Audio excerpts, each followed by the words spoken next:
everybody, Camelia here from Calcetonia Sewing. Welcome to a new sew along for the gorgeous Genevieve top from Designer Stitch. If you did not see my previous video with the review of the pattern, please check up the link in the description, or somewhere here is going to come, and where I'm talking all the details about the Genevieve top. And if you are coming from the link from that video, this is the sew along for the Genevieve top.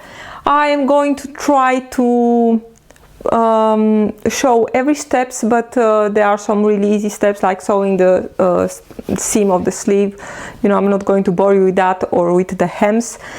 One thing that I want to say about the hems, at the moment in the video I am sewing the side seams, but I highly recommend, and I'm showing that also in the video at a later step, I'm highly recommending to make first the hems of the blouse. So make the hem in the front, make the hem in the back separately, and then put your side seams together, because of this really sharp point here is not going to be able, you are not going to be able to make that hem at the end after you are sewing your side seams. So please make the hem before, and then putting the side seams together, be sure to have here the hems, of course, measure and make them the same, and then you have here a perfect seam without any problems when sewing the side seams. I'm also, in the beginning you see the materials and the things that you need to have prepared in order to start making your blouse. And I'm going to put also a link to the pattern if you don't have the pattern already from Designer Stitch, and you see that I'm trying to show you everything. If you have questions, please put them in the description under the comments, not in the description, under the comments in this video, and I'll do my best to help you. But I think I did cover everything in my videos. Yes, I think so too. So you have your sewing machine, you'll need it, and I'm using, for seam finishes, I'm using my serger, but of course that can be done also with a zigzag stitch on the sewing machine. Or if you are making a really fine, you are using a really fine fabric, you should use maybe French seams. I am showing in the video, please keep in mind I'm going to put chapters in the video, so if you want to see only how to finish the shoulder seam with the double yoke, you can totally skip there. Look here under the video and you'll see the chapters. Or if you want to see, I'm making my top that I'm making in the tutorial, I made it with a rolled up sleeve option, but I did make also a portion of the video where I'm showing how to make the one with the cuff and with the ties. So if you make this sleeve, if you are going to make this sleeve, please be free to skip to that chapter and you don't need to watch everything. So I'm showing you separately on how to make the shorter sleeve. This one, actually, I'm making this one that I have here done already with the cuffs, and I'm giving you really great details on interfacing the cuffs pieces, and also how to make everything to make this beautiful slit here in the sleeve. So please take your time, and again, if you are making this sleeve, just skip to that chapter in the video. Also, I'm of course showing how to make the placket, how to make the pleat in the front. They are really not so difficult steps, only there are a few preparations that you need to make, like adding a little bit of fusible interfacing here in the corners, and interface your plackets. And I chose to interface a little bit a bigger piece of fabric, and then cut my plackets, because it's much easier to get a really accurate piece than cutting the pieces and then interfacing them, really small pieces. I almost never do that. Also in colors, I'm watching how much fabric I need to have, I'm interfacing that piece, and then I'm cutting the colors and the stands and stuff like that. And for the rest, yeah, I think you'll find really nice the way I'm finishing the yoke. I'm showing you two ways, the bagged one or the Buritto method, and another one, really easy one, and you don't need to roll up everything and smush it there. So also in the video I'm showing how to make, I'm making the version with the pleats in the back and not this one. Here I have the gathers, but actually it's really easy. Instead of making the pleats, you can gather everything at the center back, or you can choose to make completely with no ease at all in the back. So just cut it on the line that is on the pattern. So I hope you will enjoy this this tutorial. If you have questions, please ask them in the description in the comments. But if you are going to make this blouse and you are going to find my tutorial useful, and you are going to share your makes, I would really love to hear and that you can tag me on so you can tag me on your posts on Instagram or on Facebook at Calcedonia Sewing, and I will get a message. So I hope you find the tutorial useful. Enjoy sewing. So the materials that you'll need to make this pattern, to make this blouse, are of course your fabric. I have here 100% rayon woven fabric, very drapey and very soft, and that's really necessary, thinking about the fact that you have here in the front a pleat, and the rest of the style is also pretty loose. And of course you need something to drape on your body and not stick out. You see in the pictures that the one that I made in the cotton, in the Liberty lawn, that has much more body than, I mean, it's still a very soft fabric, but it has much body than the polyester one I made, or than this rayon version. Of course, I need the thread, and I'm going to use just a basic polyester thread in a color that is matching my my fabric. And for the overlocking, I'm just going to use basic gray, because I think it's going to blend very well with the back of my fabric to finish my seam allowances. Of course, you can also use French seams to use the seam allowances in this to finish the seam allowances in this garment, but I'm just going to use basic overlocking. For cutting my pieces, because they are the fabric is so soft and I didn't want to make it out of shape, I used just weights to weight the pattern down, and then my rotary cutter. I'm using a 45mm one and a 28. This one is something that I use in rounded to cut rounded edges, and the big one, you know, more straight, and I'm pretty fast with the bigger one. I did change the blades to have fresh blades on this one to have nice straight cuts, but of course in combination with the green mat, with the cutting mat on my table. But if you don't have the rotary cutter, of course you can use your normal fabric shears. And a tip that I want to give you: if you don't have a big mat like this, or you don't want to invest in a cutting mat and rotary cutter, try to find a pair of serrated shears. These ones, they have really small, it's like a small jigsaw. Of course it's impossible to see on the, or maybe you can see it on the blades here, they are not straight. And when you cut soft fabrics, they will really, how should I say, grab the fabric.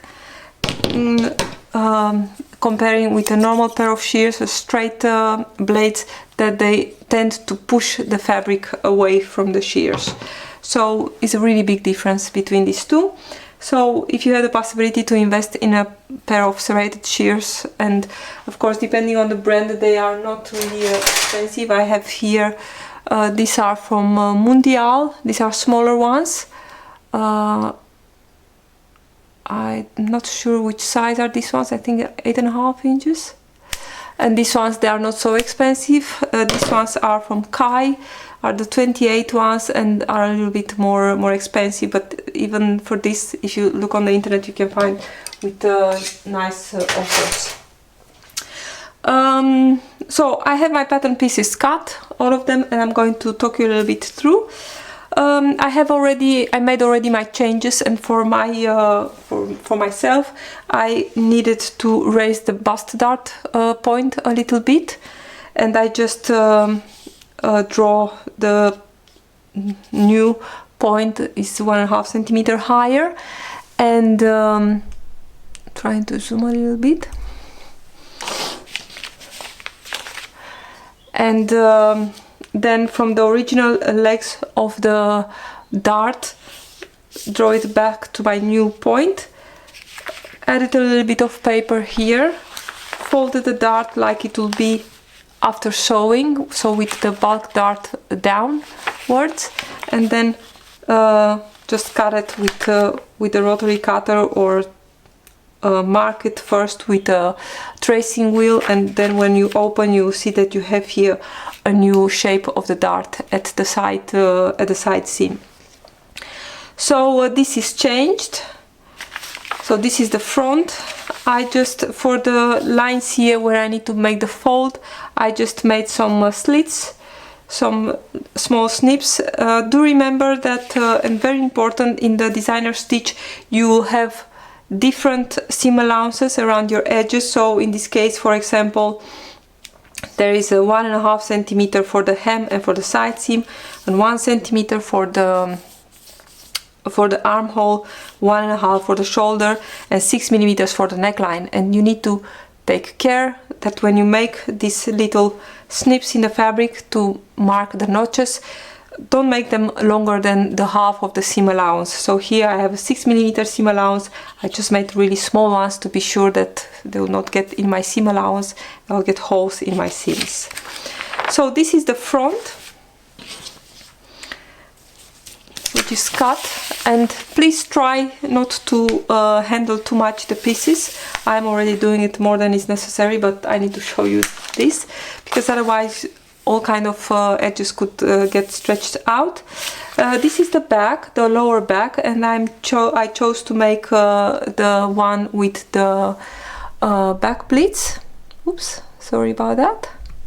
So I will have here, you see here, maybe you can see I have a small notch, and here is the other one. So I'm just going to let me see, I'm going to put them already this way, and with 2 pins I'm just going to keep them in place. I can do this already. And then I have another notch for the center back. Here you can see the small V, and I have, of course, on this side another 2 snips for the other pleat, and that will be like this. What you can also do, you can also gather everything in at the center back. So all this width that you added for the pleats can be easily here the center back gathered, like I did in my polyester version of this, the lavender version of this blouse. But as you can see, here are the pleats. They're just pinned at this moment, and of course if you want you can put a few stitches here to base them in place, but I'm just going to let them like this because you know, it's pretty easy to add the yokes later. And so this is the back. Also for this piece I made my usual sway back adjustment. Here you can see 1.5 centimeter is I took out from the center back, and then I just put it straight with a line, and I just took a little bit away from here. But this is a really loose style, so it's not really necessary to take out what came here when I straighten up that seam to have it back on the fold. Because of course when you make this adjustment on a pattern that is cut on the fold, the center back line is not going to be any more straight. It's going to be a little bit you know, with a shape, but I want my pattern still to be on the fold. So I just traced a line from this point to this point straight to be able to cut it again on the fold.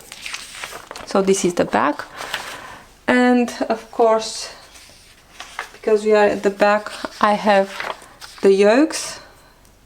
They are cut 2 times. Again, not too much handling of this because otherwise you have the chance that the neckline is going to be stretched out.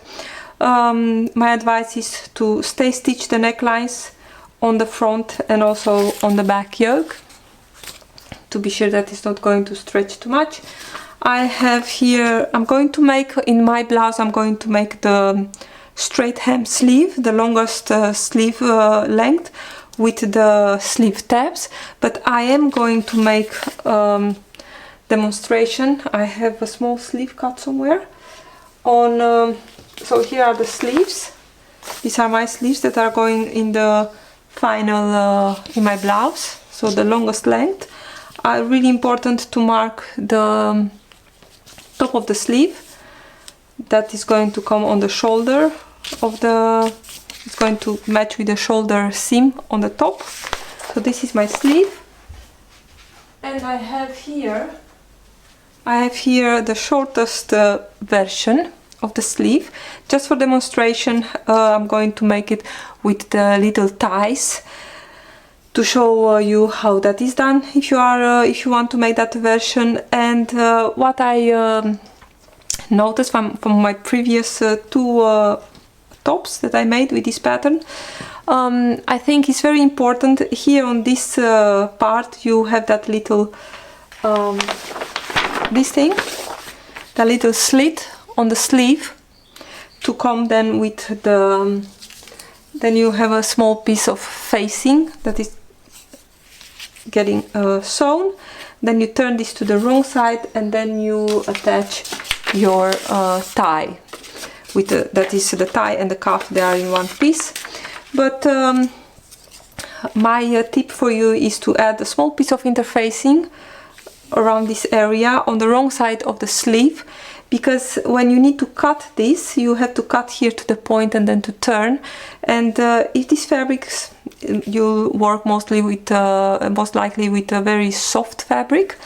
And if you don't add any interfacing here, you have the chance to get a whole of the fabric to ravel, and it's going to be a mess. So add a little bit of piece of interfacing. The most important is actually here at the top, where it's going to be snipped in a very, very small point.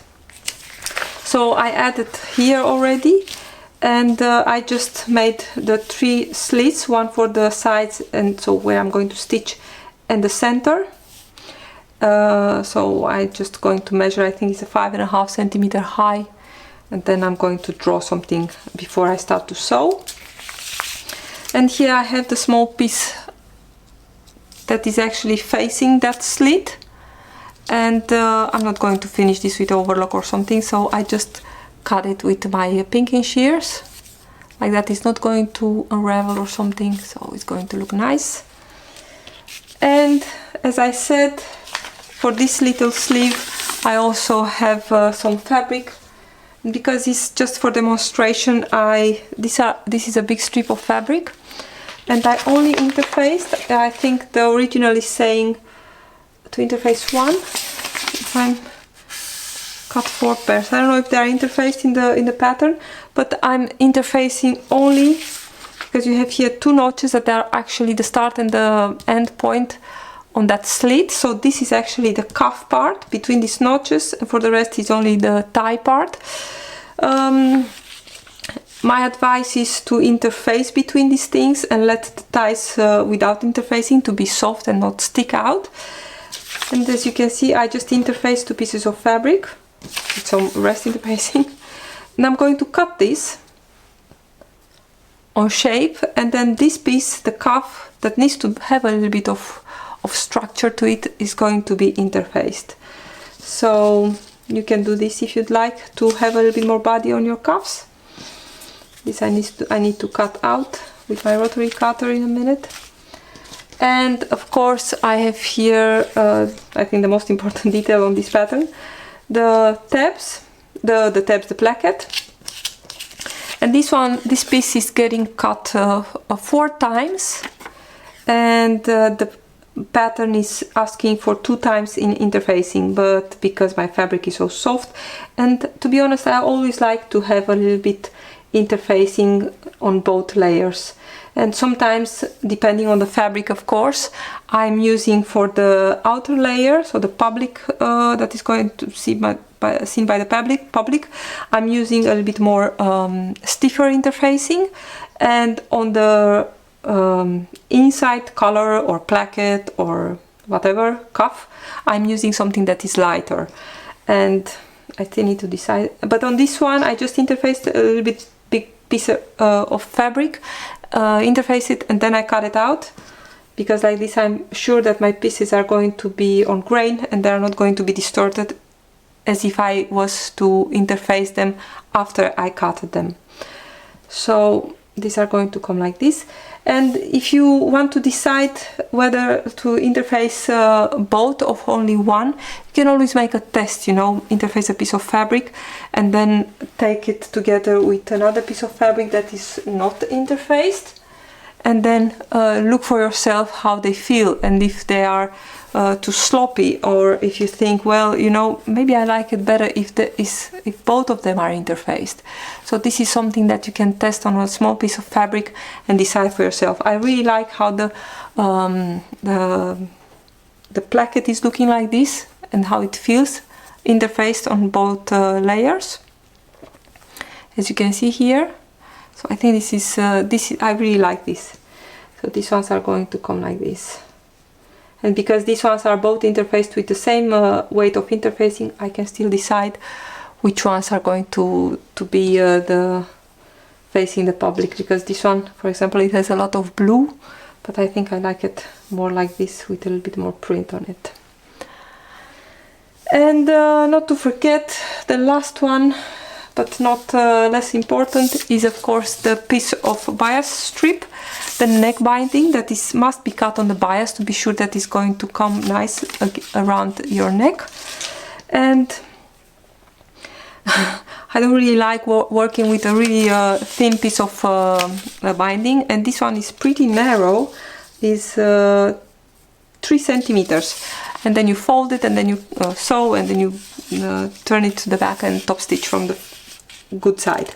The problem is that if you cut your bias band from, you know, you make it yourself and you cut it 3 centimeters, you have a big chance that by the time you are starting to press it and to work with it, that it will become like maybe 2.5 centimeters. So for this I'm always cutting my bias strip maybe 6 millimeter wider, because like that I know that when this is going to be pressed and the stretch is coming a little bit, you know, it's going to stretch the strip out and to become narrower, I do have then at the end my 3 centimeters still. So these were the preparations before we start working on our Genevieve top. So I'm starting the construction of the Genevieve blouse with the front, because on the front panel there are the most details. So I think it's just easier to get this out of the way and then go on with the construction. So this is the front of my one of my blouses that I made using this pattern, and I just want to show you where I'm going with this.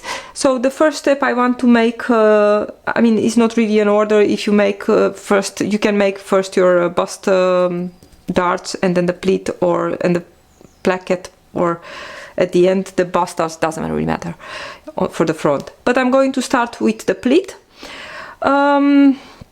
So this is how it needs to look. It needs to wrap front over left. The instructions are also like that, to wrap the front over left.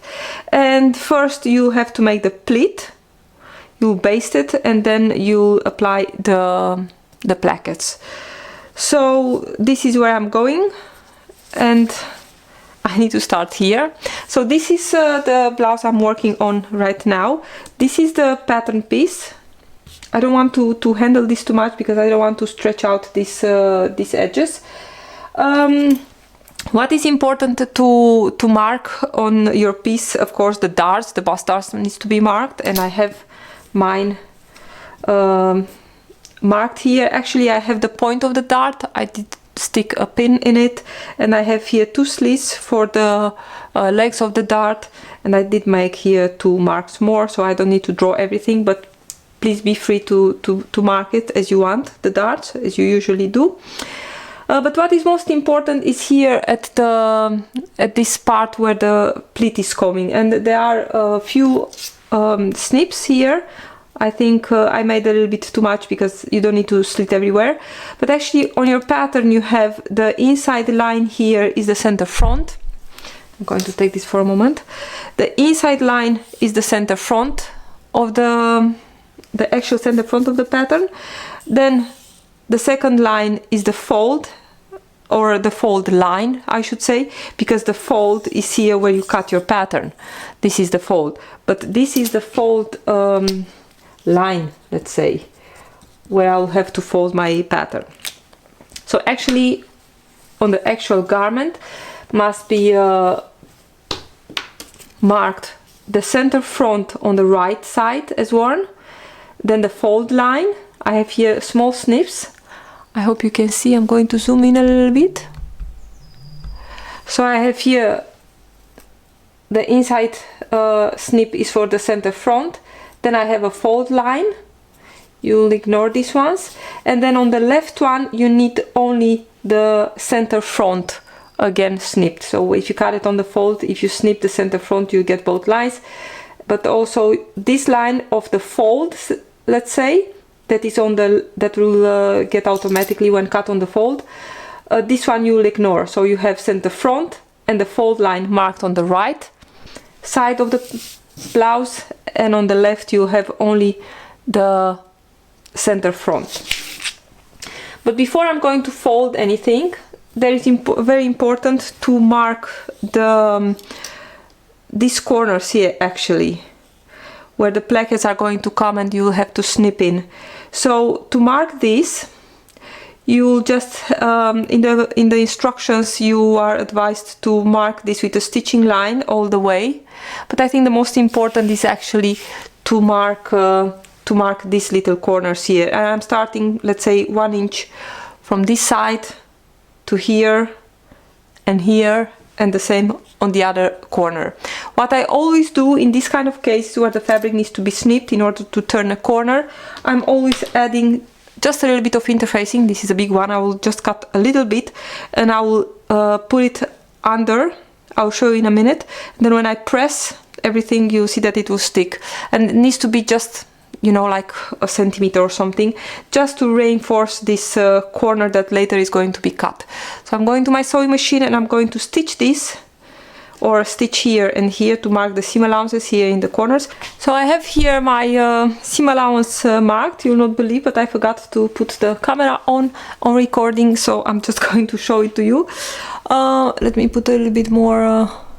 So these are my corners that are marked here, and as you can see, this the fusible interfacing that is sticking out a little bit is actually, so I just took a small piece of interfacing, and let me put it here and put it under my fabric, and I just stitched, and now I can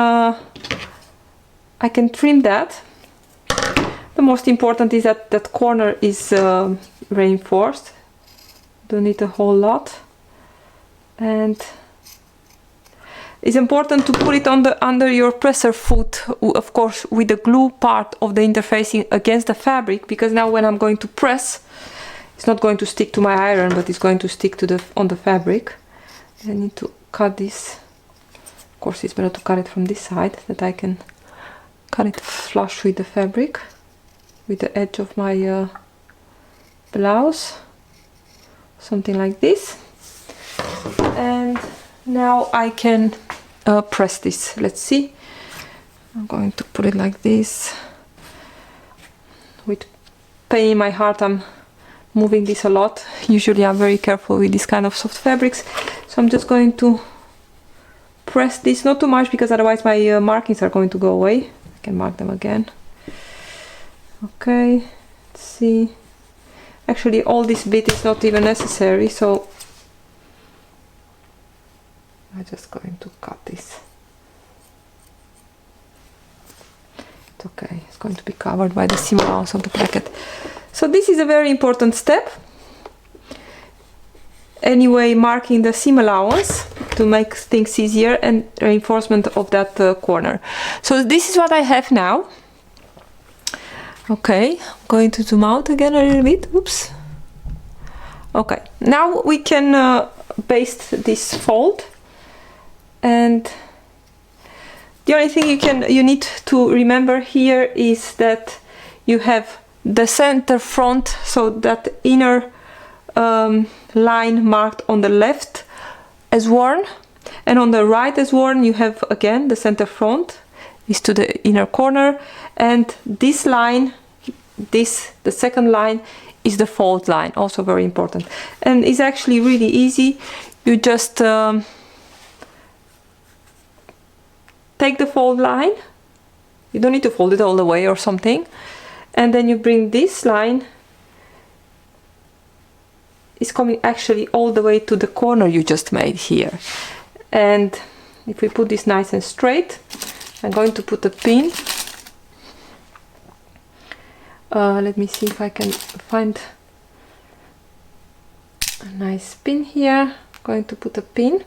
So my fold line of my fold notch is actually exactly on the corner I just made. And if I'm watching here inside, I can see that the center front is actually against the center front of this left part of my bodice. I'm going to put this back. And what you need to do now is just go and baste here. And ideally you'll baste again within the 6mm seam allowance, and you stop of course at the corner. Don't go further than the corner, because otherwise it's going to come on the, you'll see it even if after you put the placket. So very important, the fold line is coming to the corner on the left, and then your center fronts are going to match. So I'm going to baste this, and then my fold is done.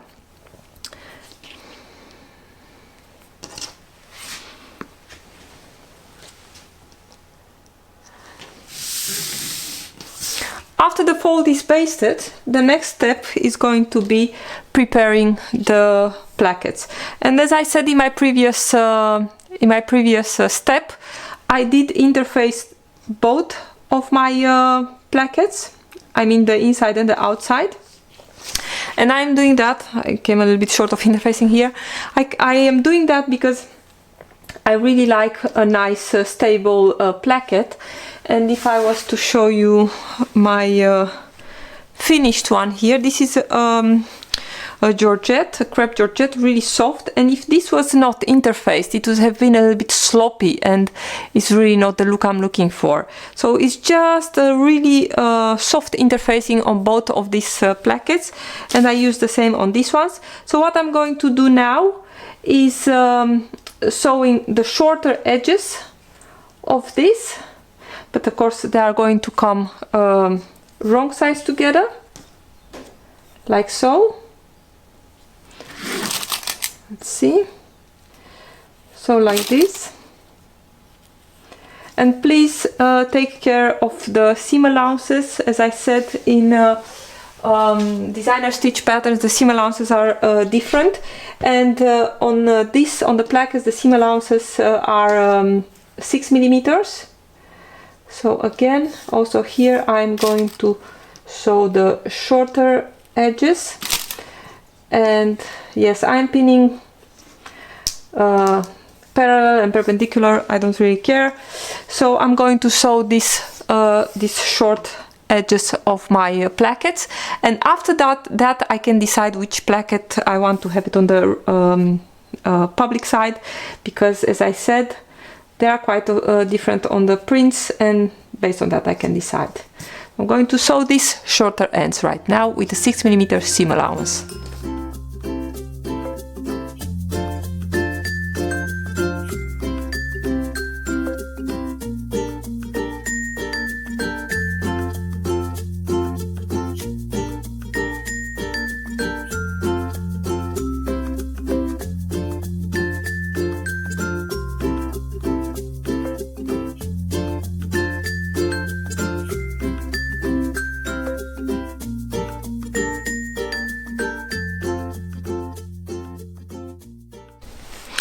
So I have my little plackets here. I'm just going to give them a little bit of press as sewn. I'm using a lot my hands when I'm pressing. Okay. And as you can see here, this one has on this part not so much of a print, and here is a little bit more, and this one is kind of the same on both parts. So I think I want to have, anyway, on this placket I want to have this one showing, and on this one, because they are going to come also right over left, needs to be this one like this. So based on this, I know that I want to have the seam allowance pressed to the one that is going to be on the inside. So I'm just going to, sometimes I like to press the seam open if I really want to have the seam on the edge, but in this case I want to have it to one side. So it's going to be like this, and I have a pressing cloth here, and that's a piece of silk organza, like so. And now I can understitch here, and by understitching I'm going to sew just maybe 3 millimeters on this placket, and like that I'm going to nail down the seam allowance on the placket. And you'll see, I mean, if I'm talking this, if you are a beginner, you'll see that the seam allowance is the seam is going to roll really nice to the inside of the garment, like you see here, by doing the understitching. So I'm going to understitch this in a moment. I'm going to press this one too, so like this. And I said, let's see, this one needs to come like so. So that means that my seam allowance needs to be pressed to this side. Oops. I don't think it's a problem for this fabric, but you know, just to be sure. I think I need to clean my iron because sometimes it's giving me some really ugly spots, but maybe it will behave this time. Let's see. This is nice and pressed, like so. I'm going to do the understitching here, and at the end I'm going to have a placket like this. Let's see, it's going to be like this, and I have this other placket like so, and they are going to be nice stacked on my blouse.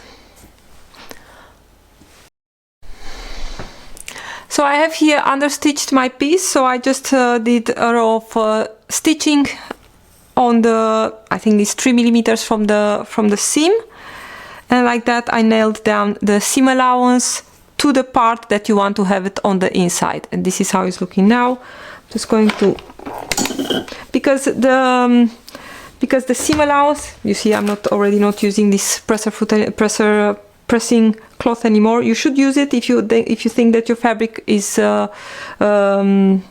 sensitive to heat and to avoid any kind of markings, but you know, to make it easier, I'm just going to skip that here, and because this is okay on this fabric. And you can see I'm pressing it now, give it a lot of steam, and you can see that my seam is rolling to the inside, and that means I need to press it a little bit here. That means that my that from the right side you see nothing, but the seam is on the inside. You can see it's rolling a little bit to the inside. So this is done, and here I have the other one. I wanted to say that the nice thing about the fact that you have different kind of seam allowances, of course you need to keep the track of those. On an enclosed seam like this, so I'm pressing, favoring the seam to the inside, that you see is rolling here just a little bit, so that from the front side I have nothing, only a neat edge. So if you have small seam allowances to start with, is really on some places like a neckline or something like that, is really much easier to sew. And of course you have you'll also save time. You don't need to trim so much seam allowances and stuff. I hate that. Okay, so I have here my bands are done.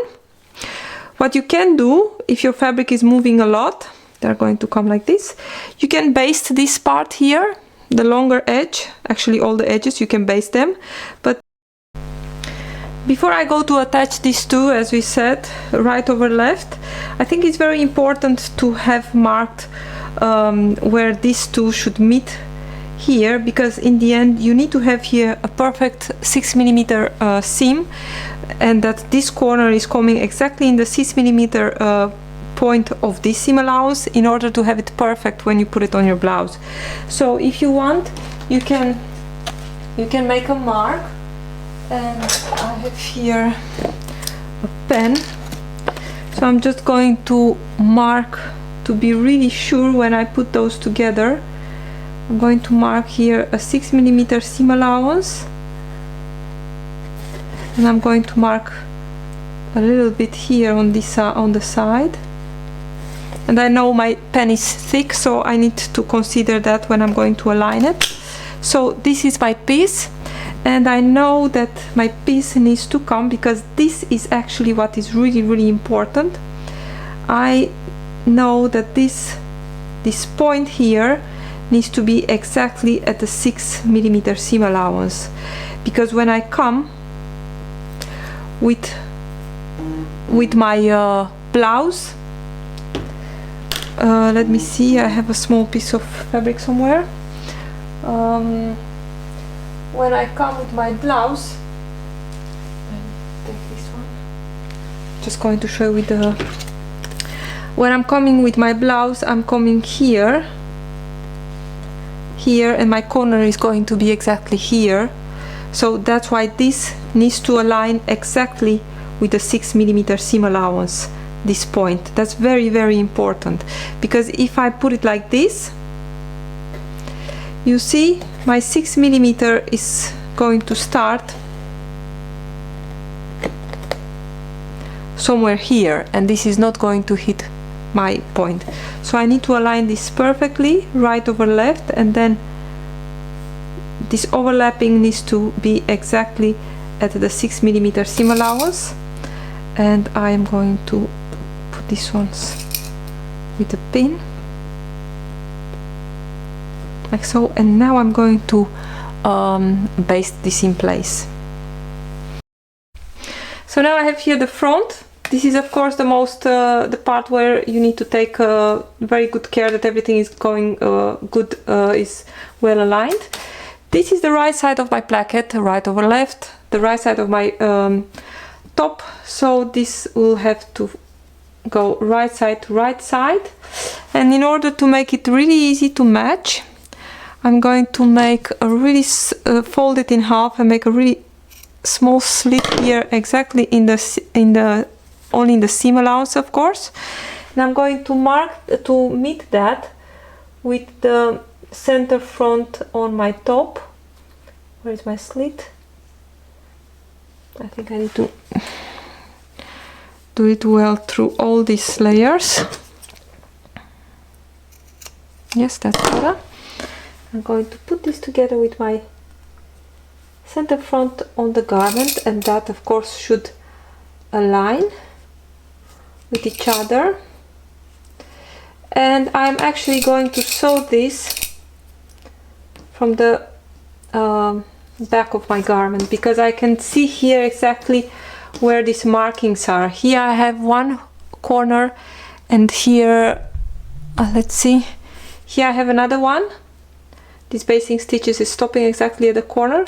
I'm going to use that as a guide, and I'm going to sew from one corner to the other corner with a little bit smaller stitch, like maybe a 1.5 or something like that, to be sure that I'm stopping and ending at in those corners without having to backstitch. So from the whole blouse, I think this is the most tricky bit, that this front placket needs to come perfect, because of course it's in the center of your garment, and if it's something wrong, that is everything you are seeing on the top. So I have it here right sides together, and I have it aligned here at the shorter end, but I am going to sew from the back, because here I have the markings, of course, of my of the corners, let's say.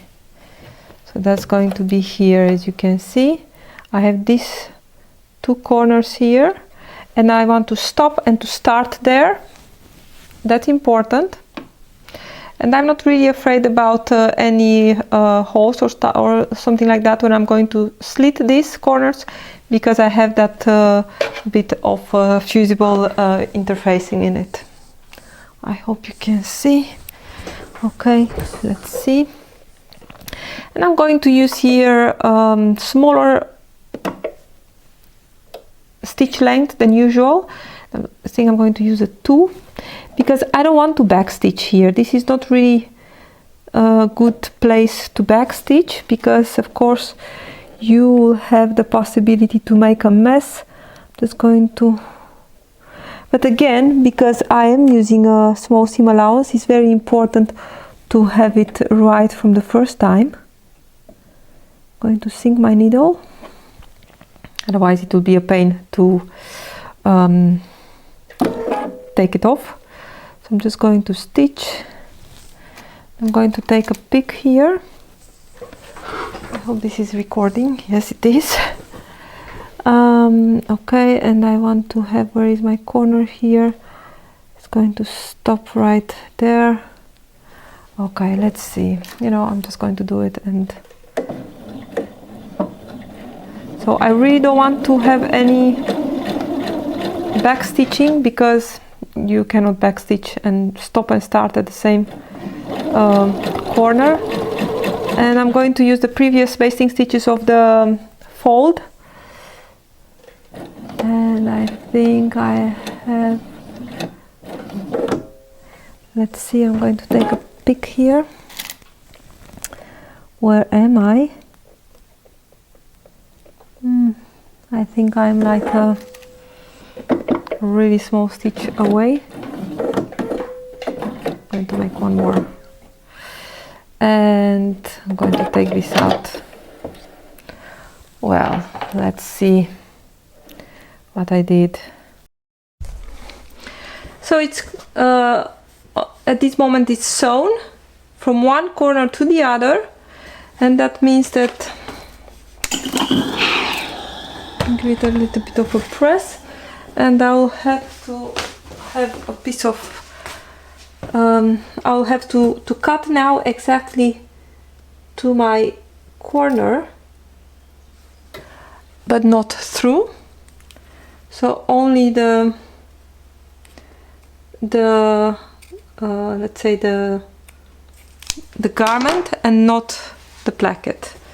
Cut it to the corner, and now I'm going to be able to, as you can see, so here is, as we saw it, the corners are cut to the stitching line, and here is coming in handy, of course, that piece of interfacing.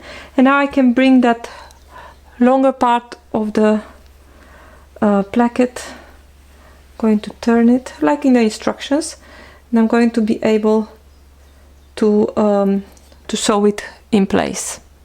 So I'm going to do that at the machine with the 6mm seam allowance, and I'm going to come back to show you what I have. So this is what I have at the moment. The longer edges are sewn. That was, of course, with the help of cutting those corners here.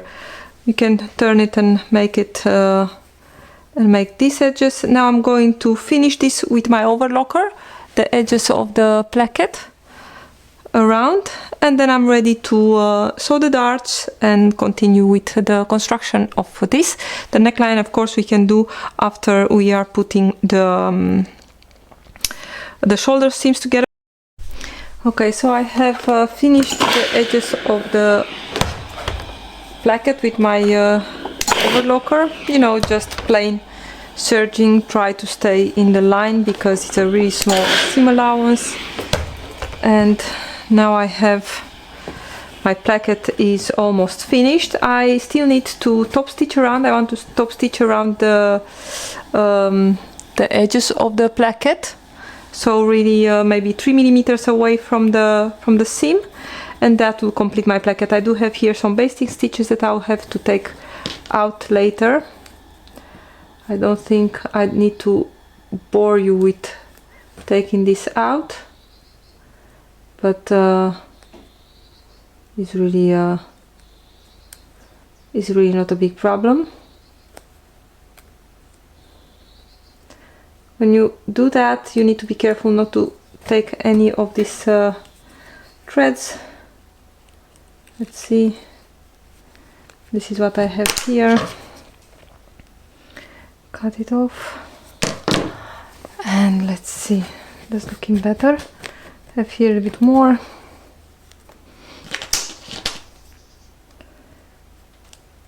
Okay, so that should do it. And now, before I go to the sewing machine to stitch this, I'm just going to give it a nice press, like this, and then this bit also a little bit of a press. You know, if you are not sure about how all this thing is working, you can always cut a small piece following the neckline, and then and the plackets, and then try this method to see exactly what it works for you. But I think it's really important if you measure that 6 millimeter seam allowance when you put the plackets together, because like that they are going to be exactly on the points where they need to be in order to have that those things aligned here. So I'm going to top stitch now around the placket, and because I'm going to be there at the machine, I'm also going to sew the bust darts, so that I can do that in one step. I don't need to go up and press and go back to the machine. Let's see, I have here my bust dart, and I have here this is my the point of my dart where I stick the needle in, the pin in. I'm going to put this together, the legs of my dart, and this is the end of my dart, or the point of my dart, exactly here. And I'm going to aim, of course, from here to where is the point of my dart, and I'm going to repeat for the other side, and then I can then the front is almost finished, and we can go work on the back. Now I'm going to top stitch my placket first. So where is it? I'm going to stitch again. I'm going to use that 3 millimeter marking on my machine. I'm going to use a 3 stitch length, so a little bit longer than my usual, than my construction length. And I'm keeping my eye again on my marking and not on my presser foot, and not on the needle.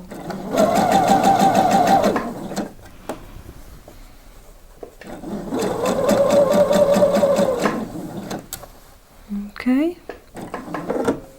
Oops.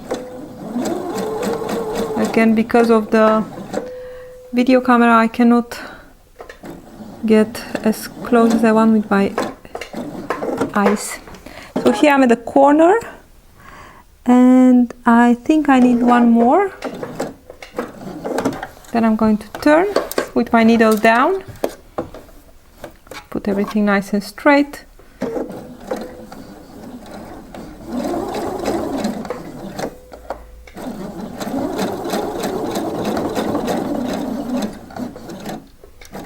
Let me see.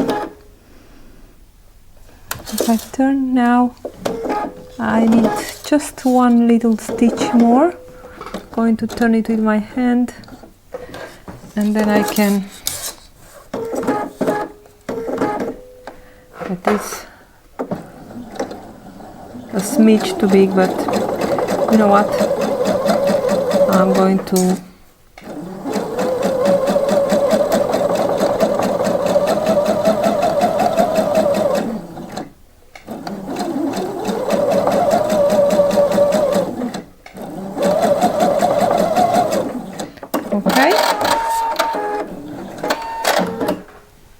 let's see.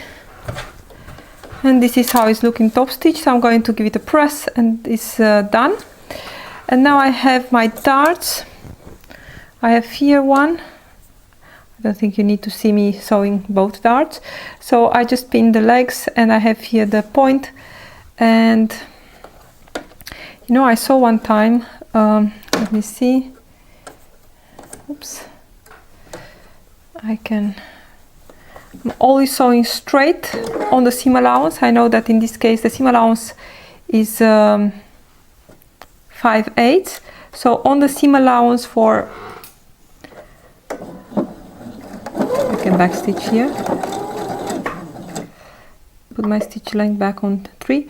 So I'm stitching straight, and after that I'm going to angle this to get to my to the point of my dart. I'm going to put here on both layers like so. And if you are not sure how to aim there, I'm just grabbing the needle thread.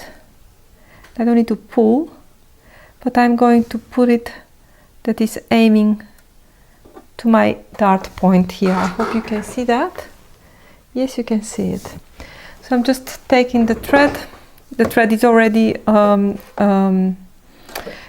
stitched here, so I don't need to pull it or something like that. It's only as a guide. And then I'm putting it here at the corner, at the point of my dart, and then I can sew this, and I know that this is going to come exactly on my dart. Yes, and then I can take this one too. So if you really need to have a guide for sewing your dart,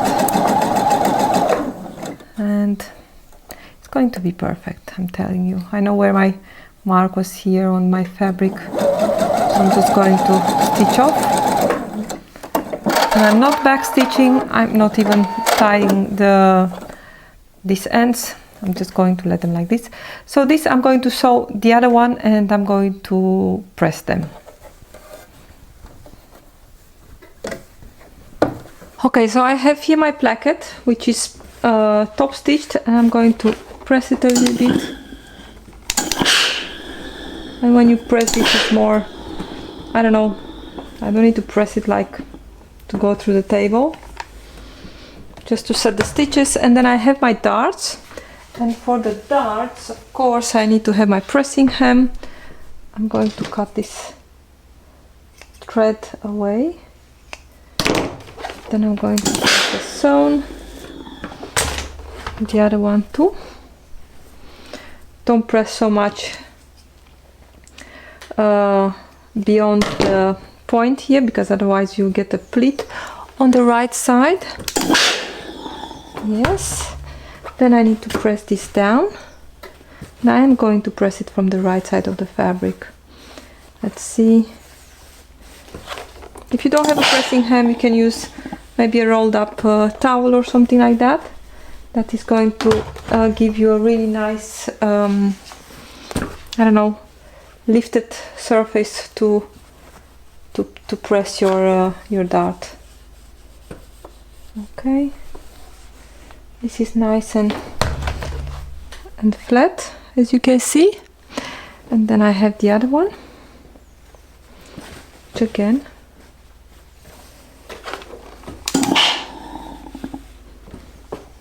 be good pressed. Again here also really nice and without any dimples or pleats and stuff like that. So the front is done. The front is now done. It's ready to be added to the back on a later step, and now I can come and work on the back. And for the back, I have here my back piece with the pleat already in place. This is going to come in combination with the yokes. You can baste this in place, the pleats, or of course you can use also a pleat here in the center back. I'm not going to baste them, I'm going to let them like this with the pins just to be fast here for the video. And of course, what you can also do if you are not sure, you can, the yoke, this seam allowance is 1 centimeter. So if you are not sure, you can, if you can do everything in one step, you can sew one yoke, it doesn't really matter which one, to the back. So I have here, I'm working now on the right side of the garment. I'm going to put the yoke right side to the right side of the garment. This is the outside yoke. This is going to be seen. So you can stitch first this one and then put the other one on the inside and go the same stitches. But I'm just going to put them all in one time. I have here a marking for the center back, and I'm going to put a few pins more. These are the ones keeping my pleats. I'm going to use them also to keep my yoke. And usually, okay, so this will do. And then I can turn this piece, so the back with the outside yoke, turn it to the inside, like so. Like so. So I have the outside yoke is right size together with the back, and then I turn the back on the inside, and I'm coming with the other yoke, and this time I have the right side of the yoke, of the inside yoke, facing the wrong side of the garment, because you know when this is sewn, you want to have the seam of the back enclosed, and on the back of the garment also the yoke to be with the right side out. And again, I'm using the same pins. I'm pinning the center back together, starting here at the edge, and then here I have also some pins that I can move around and pin all the 3 layers together. Because I did not stitch down the pleats, I need to take care that these are staying in place. So I have now 2 yokes and the back in one time to be sewn. Let's see. You know, this is taking also long, but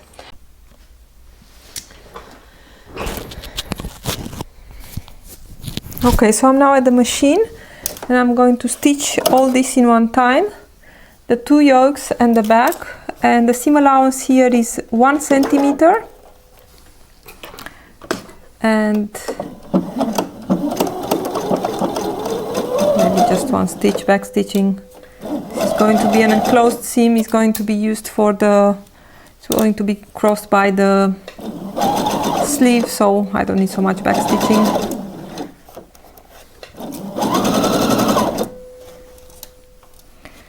To be careful that these are all aligned.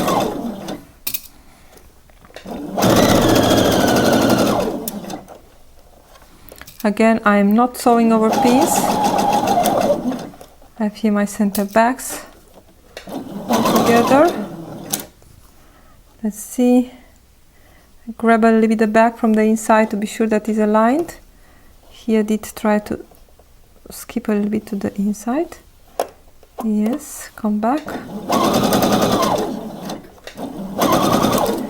And now you can choose to top stitch this seam or not.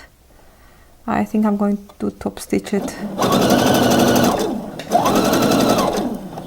just to add a little bit of interest. And I'm coming again at the part with the pleats, and I hope they are still in place. That's why it's better to baste them, of course. So my yokes are attached to the back in one step. It's really not so complicated. I have here my pleats.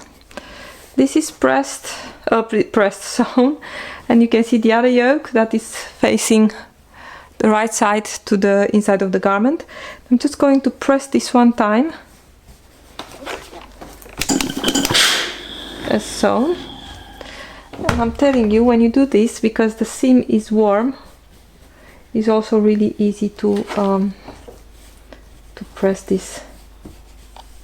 And I'm just pressing with the edge of my iron. I don't need to press everything.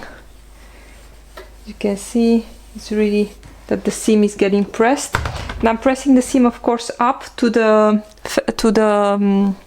yoke. Okay, and now I have the other one. So I'm going to bring this one nice. And mostly I'm starting with the back one.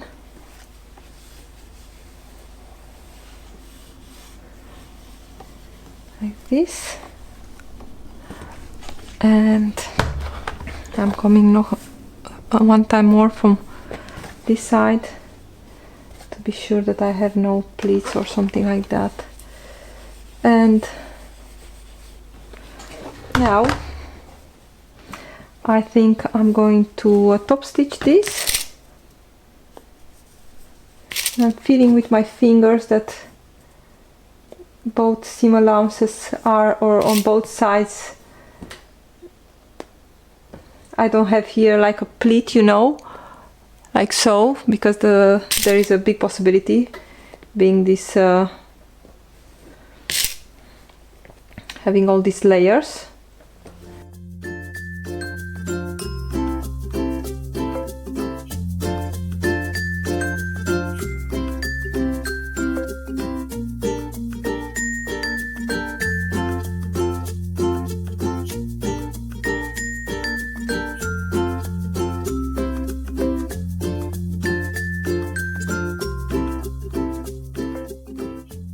So these are top stitched now.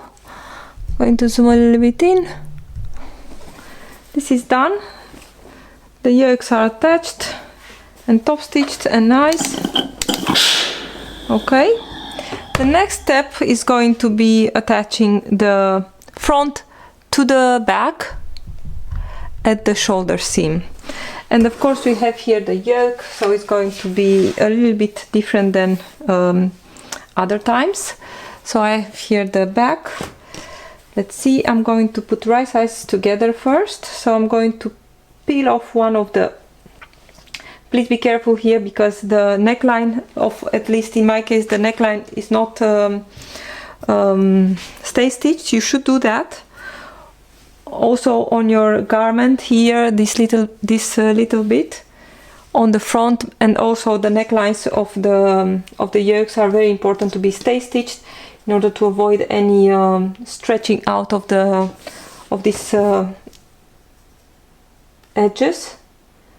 So you should do what I say and not as I do, but I'm trying to be fast here. So I have here the 1.5 centimeter seam allowance, of course, for the shoulders. Let's see. So these are, here I'm pinning the front right sides together with the back only to the outside yoke. So let me see, because you cannot see this. So I'm pinning only to the outside yoke. The back yoke, the inside yoke is here inside. So I'm pinning right sides together only to the outside yoke. And of course after this there are many methods. Some people, they like to bring, so stitching this with the machine, and then they like to bring the inside yoke and just so let's say if this was my if this was stitched already, they like to bring the back and then fold the seam allowance and then hand stitch to in order to attach also the inside yoke to the shoulder seam. But I'm not going to do that. I'm going to do everything in one time. Or what you can also do, you can roll up your garment, of course. The back yoke is still here on the table. You can roll up your garment like so, and then you bring the inside yoke here over, and then you can stitch everything in one time. Or you can stitch first these two and then you bring this over the rolled. So I'm going to do it again. So let's say that I have here the right sides together. I have my outside, the front pinned to the outside yoke here at the shoulder seam. I can go and stitch right now, but I'm going to let it pin, and then I can put this a little bit together and I can roll it, and then to reveal my inside yoke, which is still on the table, and then you come with your yoke like so, and I can pin now this one here,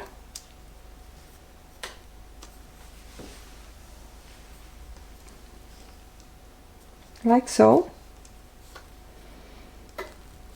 and then I can stitch, and I'm going to do this one like this. And for the other one I'm going to show you another method when you cannot roll everything and they are not going to fit in a roll, to do it this method. So I'm going to stitch one like this. Here is a 1.5 centimeter seam allowance. I have here so 3 layers, 2 yokes with the front in between.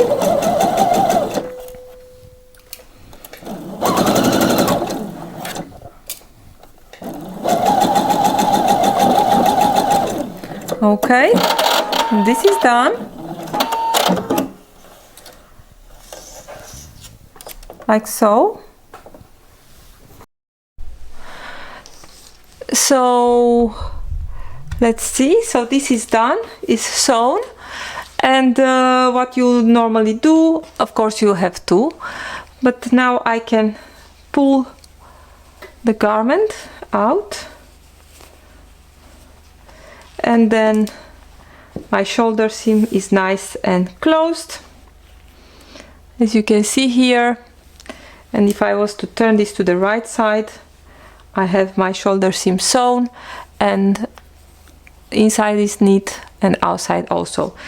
Another possibility is when you have a garment, let's say that it's much bigger and is not going to fit everything, of course, in your in this roll up for the yoke.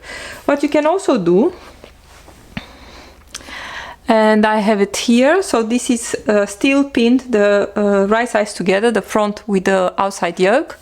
What you can also do, this is the yoke that is on the inside, that is still free and needs to be attached. So of course, as I said, you can fold the seam allowance and then catch it by hand. That's really easy.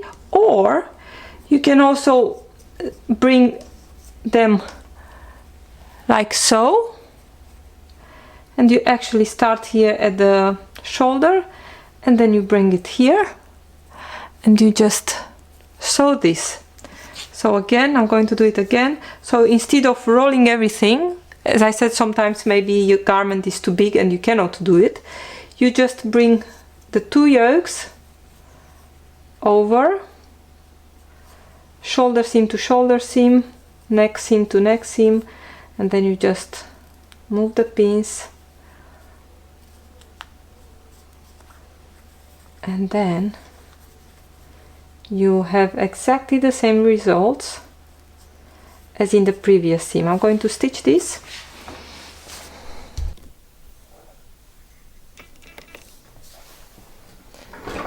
So here you have exactly the same as in the rolled up method, only this is working really nice if you don't want to, or you can't roll everything, because maybe your garment is really big, is a big shirt dress, let's say, with a lot of volume that you are not able to fit it in that yoke. Okay.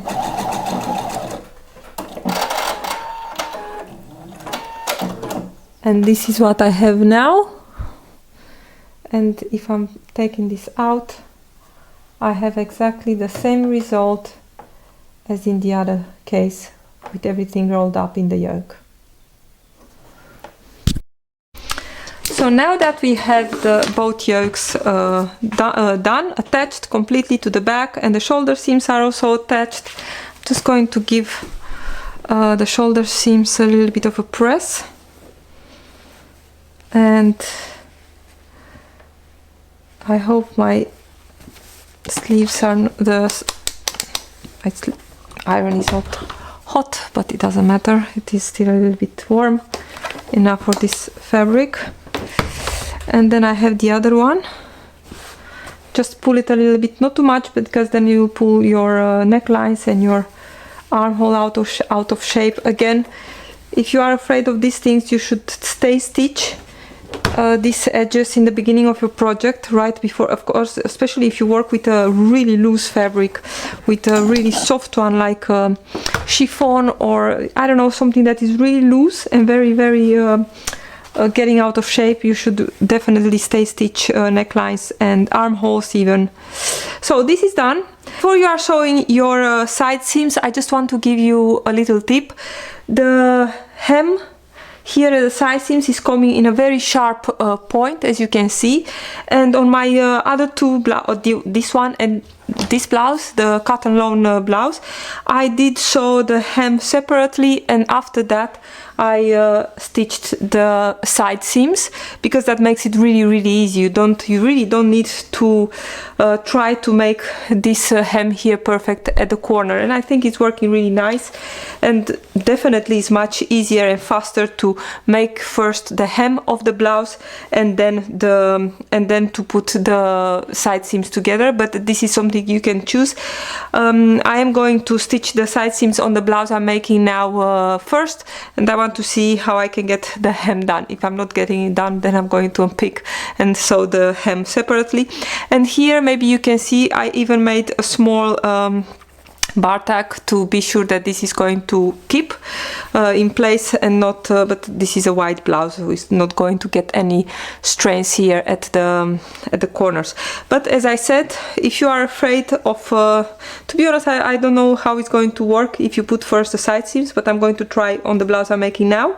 But making the hems first, it makes it really easy. Then put the side seams together and everything is done. You don't need to try to hem this little corner or this sharp corner here, the side seams, if you are sewing first the side seams and then trying to make the hem. So that is a tip that you can try. It makes it really easy. So I decided that I'm not going to spend my time to try to do something almost impossible to get this turned, because I don't think it's possible. So I'm just going to show you how to do it the other way. So I'm just going to open the seam just maybe, what is this, 4 or 5 centimeters up from the hem. And let's see if I have here a better visual. Yes, cut in a few places. You really don't need to open up the whole side seam. And also the serger stitches, I'm just going to cut my looper on one of the sides. It doesn't matter which one. This is really easy. I'm taking this off, and then I'm just going to pull these little threads out, and you'll see that my seam is going to be in a moment open. Yes, and this is the other looper, which is out, and the needle is also out, and now everything is open, or at least from the serger stitches. And I'm going to open this up also. You know. Okay, so before side seaming, do your hems, and it's just a question of turning under, and I'm doing it here, you know, eyeballing everything, but you should probably measure. So I'm turning like 1 centimeter. Try to not pull anything, just 1 on 1, nice and turn. You can also make a row of stitching that is going to ease also everything a little bit. but this fabric is pressing really nice, and there's really no need. So I'm just going to go around. I'm going to go all the way to the other side, and then I'm going to turn one time more, and oops, and this is going to form my beautiful hem. And after that I am going to close the side seam and make just a little bit of serging there where I had to open it up. I am making on my blouse the normal sleeve with a rolled up I don't know, hem and the sleeve tab, but I am going to show you how to make the option with the little cuff and the split here on the sleeve, so that I'm going to make the shortest option of this sleeve. And this is how it's looking when it's open, but of course this you keep mostly closed. On this version, so I have here the little split that we are going to make, which is faced, as you can see. I'm going to lift it up a little bit. This is a small triangle that is getting stitched, and I have here some fusible interfacing on. I see that on this one I interface also the little facing.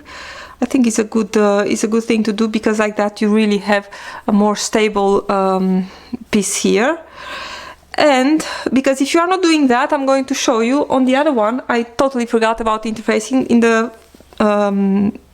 In the pattern is also nothing specified, but I did not add any interfacing on my blouse. I did add on the little piece of facing, but by not adding anything here, when I cut it exactly in the corner to make the V, I did get some really ugly unraveling, and of course the fabric is not meant to be cut only on a fiber, and of course it started to fall apart. I did stitch it a little bit to make it closed, but look how beautiful it's here with a little bit of interfacing on the blouse, also on the area where the thing is getting stitched and then cut. This is really perfect. So this is what I'm going to do also in the sample that I'm making now for you. And for closing the cuff, there are two possibilities. This one, the facing of the cuff, I stitch it by hand, because I really wanted the soft look here on the outside.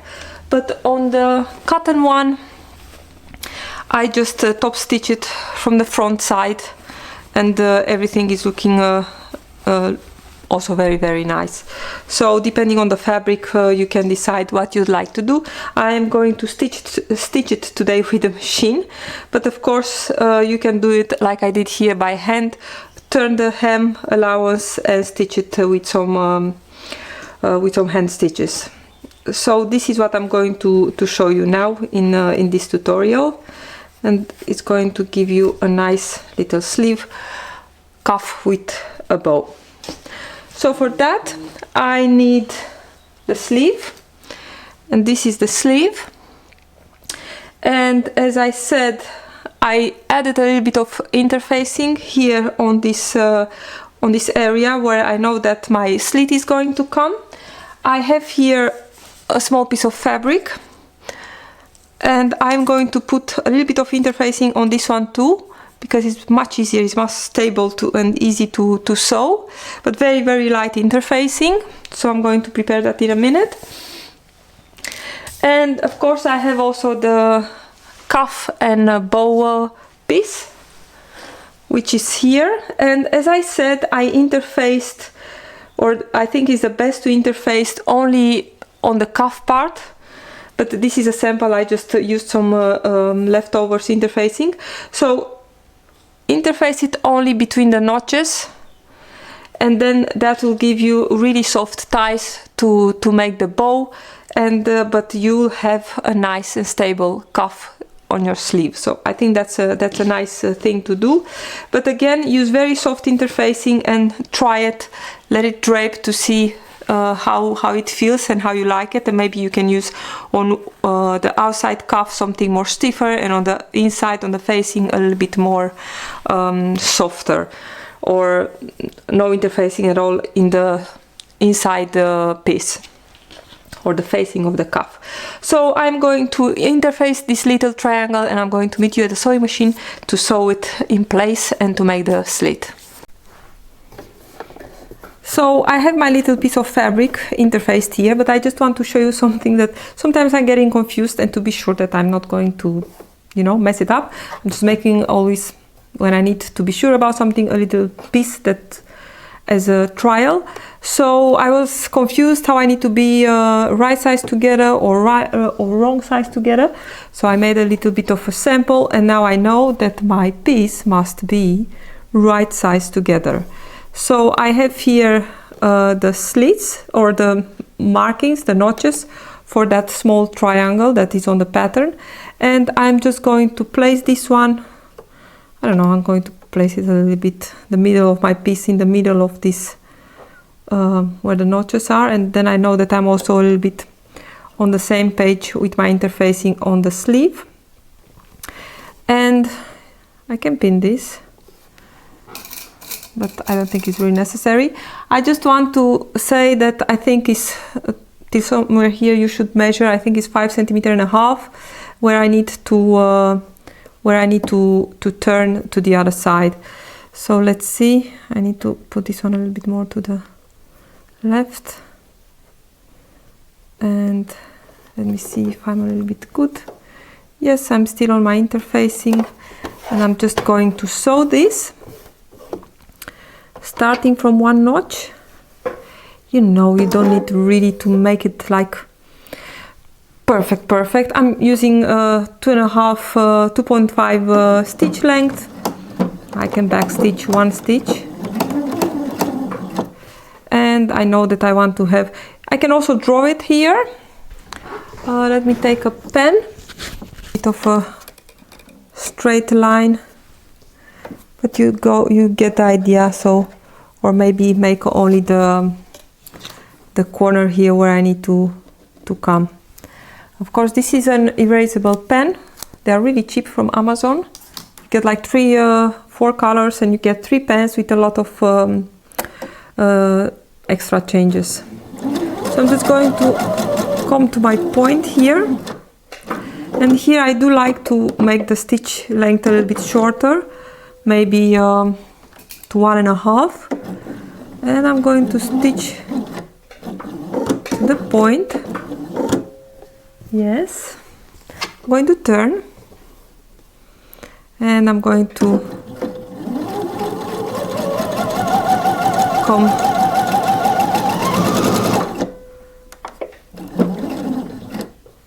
okay. Let's see what we have. And now I have this thing which I'm going to cut. So again, right sides together, sewing on the right side of the fabric, and I hope you can see this. I'm going to cut through all layers all the way to this little point here, and that's why interfacing in this case is really important. Otherwise you will have here a really big mess like I had on my blouse. So I'm going to press this. I'm going to show you in a minute. I'm going to press first to this side and then this one to this side, press it nicely and turn it to the front, and then stitch it, or turn it to the back actually, and then top stitch a little bit around. So I have here my piece sewn, as you can see. So right sides together, interfacing on this little piece, interfacing very important on this piece, and maybe you can make the interfacing a little bit smaller, not as big as I did, but this being sample. So it's cut through both layers all the way to the point, and then I'm going to press this a little bit to this side. Use a pressing cloth if you think that your fabric needs a little bit protection. Mine doesn't. I'm going to turn it now to the wrong side. Work it really easy. Here is you need to have, if you really want to have it press really nicely, sometimes I'm also pressing this little seam open, try not to burn your fingers, but every time when you need to turn something really nicely, if you press the seam open, you will see that also on a collar, or sometimes also on a fabric belt. It's pressing so much easier if you press that seam first open. And I want to press this one also. My iron is not really warm, apparently, as you can see. And then, so even if you press it back on it afterwards, so pressing the seam open is always helping pressing everything really nicely. Okay. And this is the beautiful slit we have now. As I said, a little bit more careful with the interfacing, not as wide as I did here. This is from the right side. And I think it's really perfect. And that's only because of that interfacing applied there. So this is going to get now a really small top stitching around. And then we are ready to close the sleeve and put the cuff on.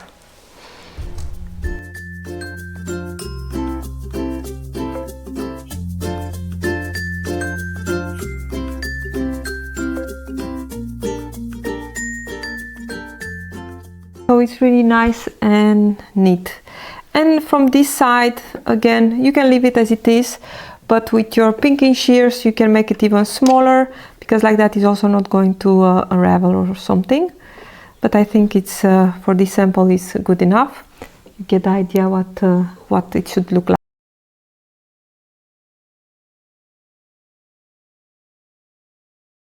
like. So this is ready now, but before we put the cuff, of course we need to have a closed seam on the sleeve. So now is the time to close the sleeve. And thus I'm going to sew with a regular stitch 5/8 of an inch, or 5/8 of an inch, yes, seam allowance, 1.5 centimeter. And I'm just going to make a straight seam. You will notice that I don't use a lot of pins, and not only now because I have a sample, but in general. I'm making a lot of use of, here you should backstitch, of course.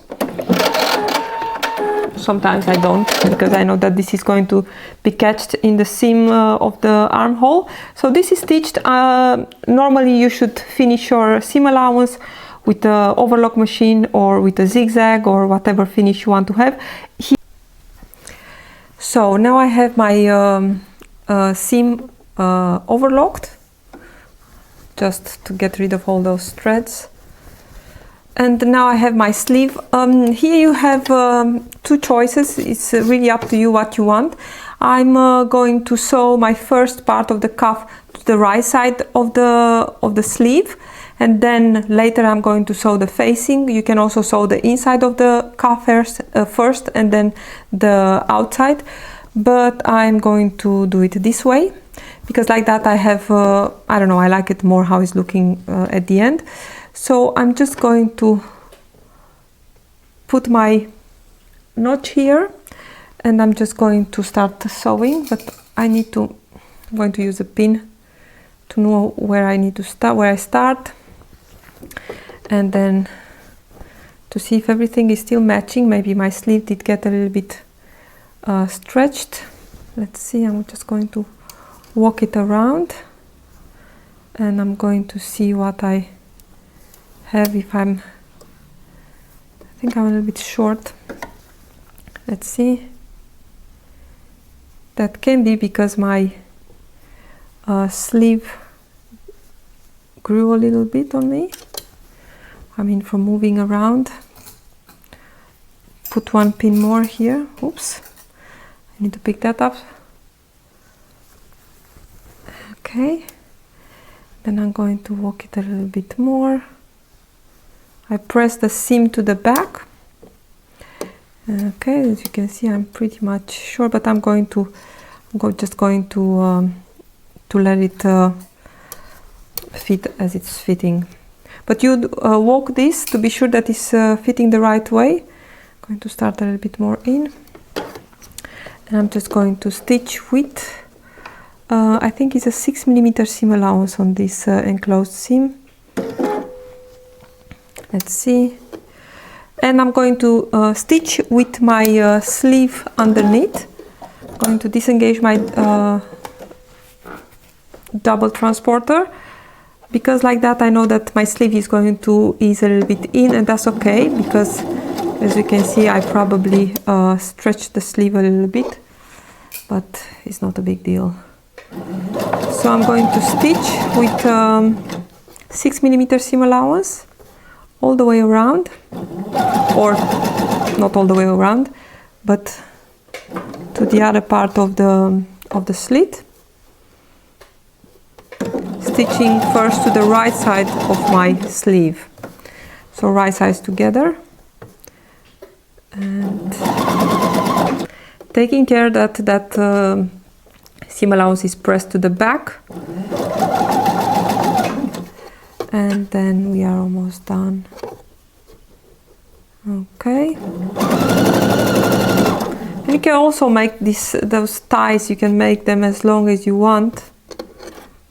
Let's see. Okay.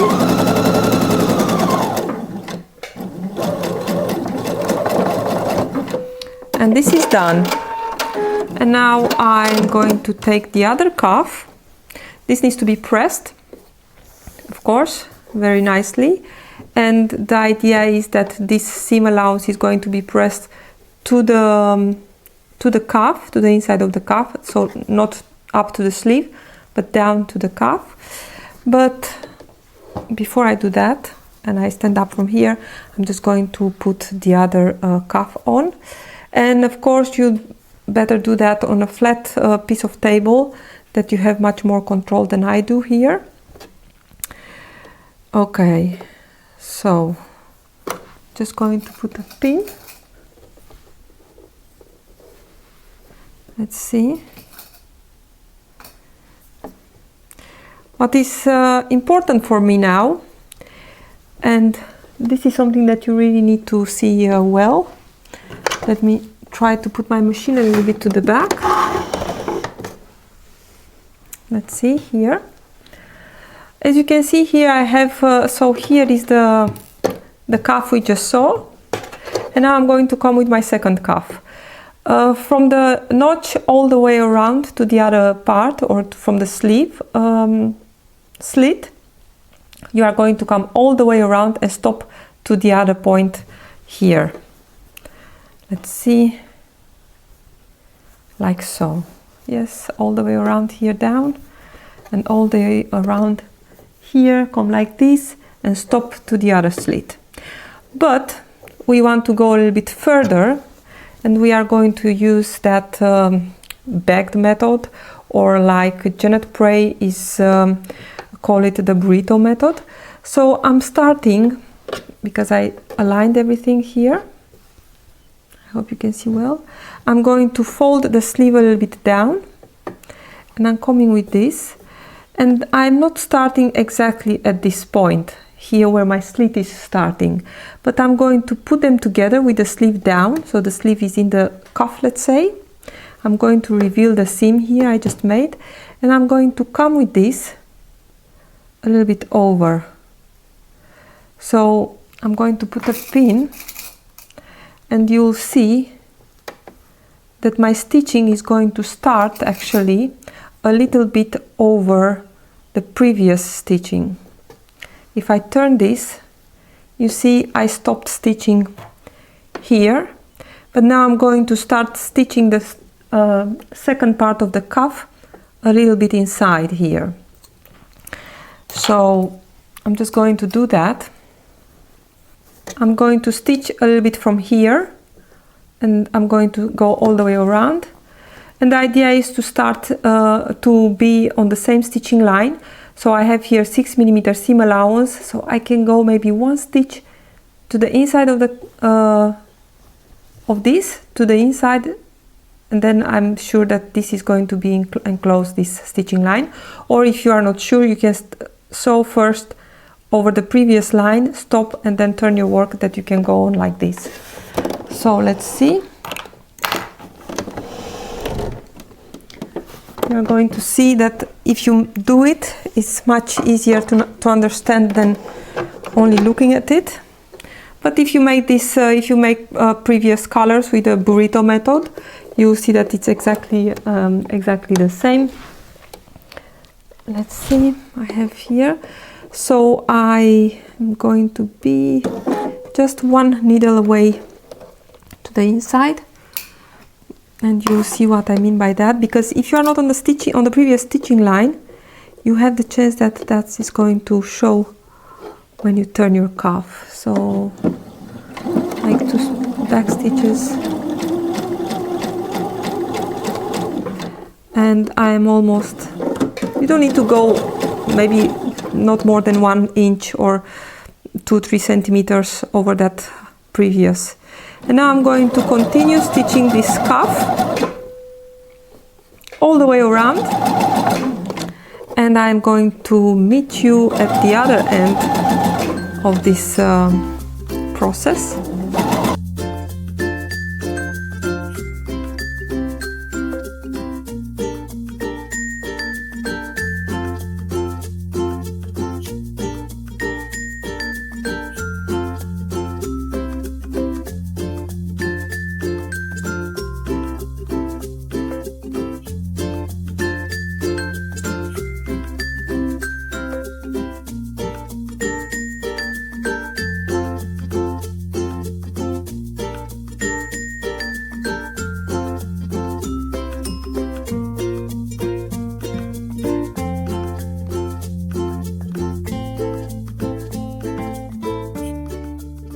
Here I'm approaching this the other part, so I'm just going to come here, and now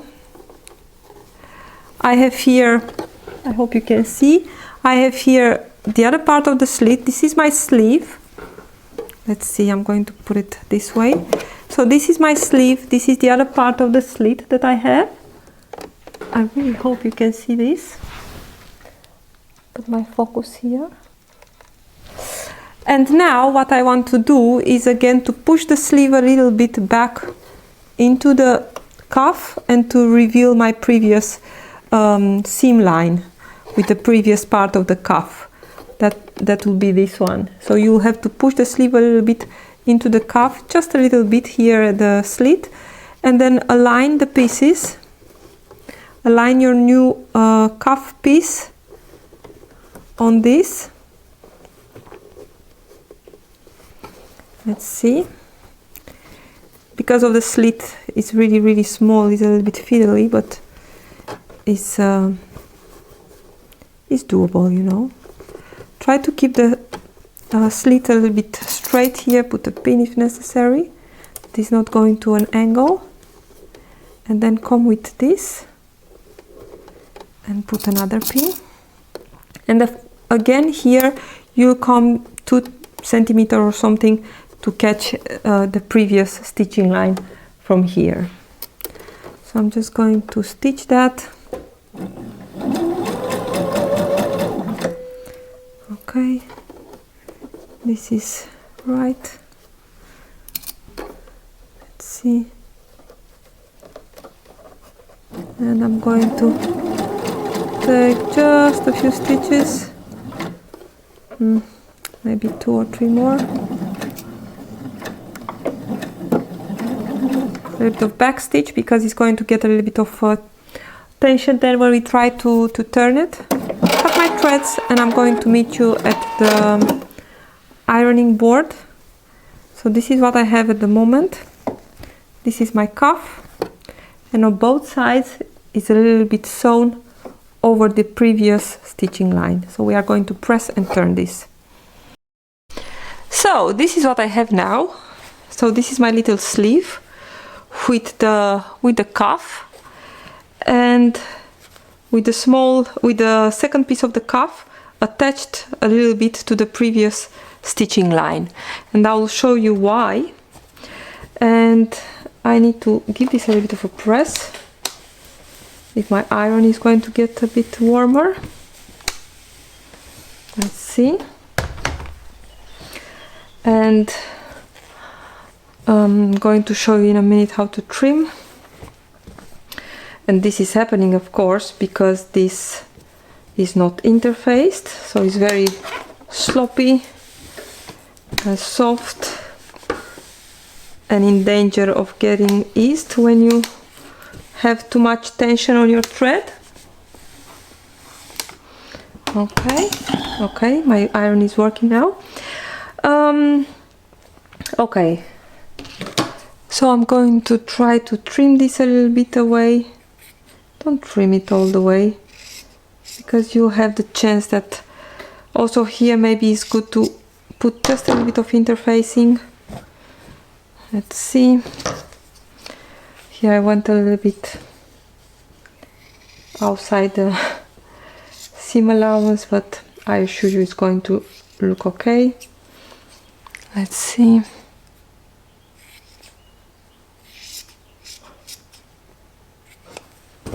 Okay. So let's see. Now I need to turn this, of course.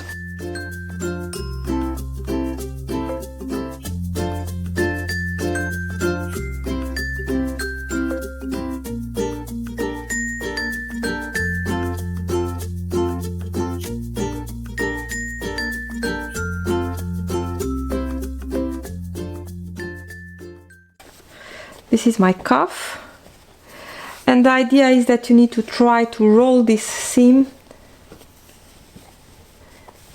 and I'm going to show you in a minute what was the purpose of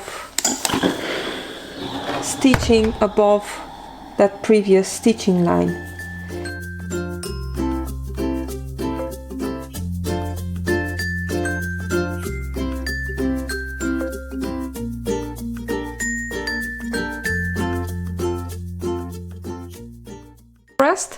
The next thing that I need to do to finish my sleeve is going to be to close, of course, this part that is still open here on the cuff. And mostly you'll be instructed in this kind of cases to pre-press this seam allowance 6 millimeters, but I never do that because, you know, sometimes you eat a little bit more seam allowance on the previous seam or whatever, but I'm just going to work it and press it or pin it just to cover the previous stitching line. And I'm going to put a pin here. As you can see, I'm not trying to pull anything, so here needs to be a little bit more. So in principle you are turning only the seam allowance, but I find it more safe when I'm doing it like this. Oh, this is a bad pin. Because I am sure that I'm going to cover everything, and I'm going to sew it from the right side of the cuff. I think this is the only moment when I'm using a lot of pins. Let's see. And because these parts of the cuff are interfaced, I don't have a lot of I don't know, misbehaving from this fabric, because if it was only the soft fabric without any interfacing, mostly you get all kind of drag lines, and that one is getting bigger than the other one and stuff like that. But having it interfaced, and again only the part that is coming on the cuff part, so not the ties, is giving me a really nice base to work with. And I'm almost at the end. I'm just going to, what is this? Going to cut this away. I'm going to, let's see, again, turn under the seam allowance a little bit more here. Let's see. Oops. Yes. I'm going to put a pin and another one. Okay, so this is pinned, and now I'm going to stitch around, and you can really stitch all the way around the, like I did here. You can stitch all the way around the ties and the cuff, and everything is getting closed. Or you can, you can stitch only on the part here of the cuff to get it closed. But let me see. Yeah, I think I'm going to stitch only on the upper part where I need to close my seam. So I have my my cuff pinned, and because I know, so this is safe here, this is closed, we closed it in the previous step. I don't have my scissors here. This we closed in the previous step by starting attaching the second part of the cuff just inside. So now I'm going to start to top stitching only this part of the cuff, but you could also go all the way around. But I'm going to start stitching here, and because I folded just to cover my stitching line, I hope you can see, I know that if I am, you can also fold it to cover it a little bit, and then you can sew in the ditch, then you have here no stitchings. But I'm just going to make a top stitching line, just let's say 1 needle away from the wealth of my seam, and that is going to put me in the good, you will see in a minute. I'm going to go a little bit backwards. Let's see, keep everything taut and really just a little bit away from that from the seam. I see now that my stitch length is at 3, but probably you could work better with a 2.5. Let's see, where is my next pin? I know it's like hoping to catch everything, but if you fold it correctly, just to be over that stitching line, you'll definitely catch everything now. Let's see. And this is going to be the end of this part. And in the next video, I am going to show how I'm putting the sleeves in my Genevieve top without using any gathering stitches, because I know that there is not a lot of ease in this pattern, and it's really going very easy without having to pin a lot or using too much, I don't know, you'll see.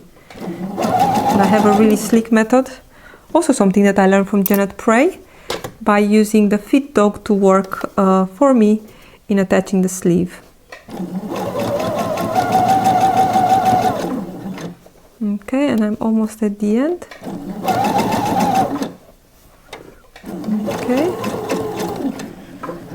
and I'm just going to back stitch. So let's see what we have. So this is how it's looking from the front. My cuff is, where am I? Here. So it's stitched, and this is from the back. As you can see, because I folded correctly, everything is very nice and neat. Also here in the beginning. So now our cuff is done, and I'm going to give this a little bit of a press, of course. As I said, you can go all the way around, and let's see. So now this can be, I'm going to make this here to stay. So this can be now tied, and because this is soft, it's not interfaced, this needs to be pressed, of course. we can make a nice little bow here, or you know, something like that. Oops. You can also let it like this, but you can also make a real knot. So this is done. The next step is going to be putting the sleeves in, and for that I'm going to use my normal sleeves that I'm putting on my real top.